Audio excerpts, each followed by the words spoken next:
visit.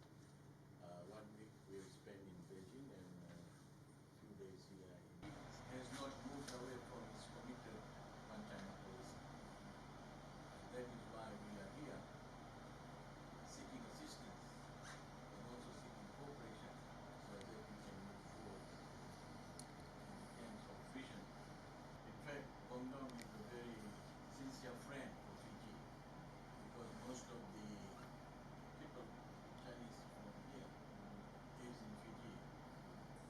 50-year relationship between Fiji and China, but it's been recent years. Clear as to how we could approach in the future. If there's anything else, please let us know.